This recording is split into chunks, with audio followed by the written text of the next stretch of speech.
বিশ্বাস কর ভাই, এই প্রবাসীকে যদি নিজের স্বার্থের কথা চিন্তা করতো তাহলে বাংলাদেশে যে রেমিডেন্স যায় এই রেমিডেন্স কোনোদিনও যাইতো না। শুধু পরিবার আর্থিক প্রয়োজনে যতটুকু দরকার ততটুকুই যাইতো, বাকিটা এই স্বার্থ কিংবা নিজের বিলাসের পিছনে উড়াইতো, বাংলাদেশের কথা ভাবতো না।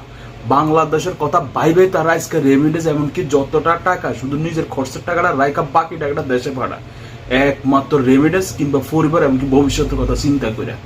সবচেয়ে বড় যে আর্থিক সবচেয়ে বড় যে সুবিধা এটা হলো দেশের রেমিডেন্স।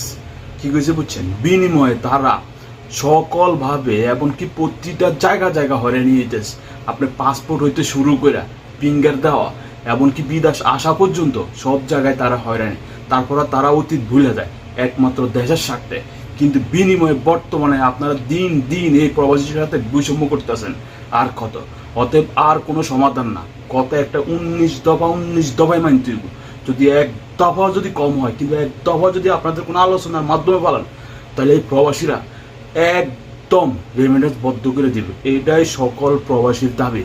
এখন ইনশাল্লাহ এমনকি ইনশাল্লাহ এই প্রবাসীকে দাবি না মানা পর্যন্ত রেমিডেন্স বহাতে থাকবো, কোনো রেমিডেন্স চাইতো না।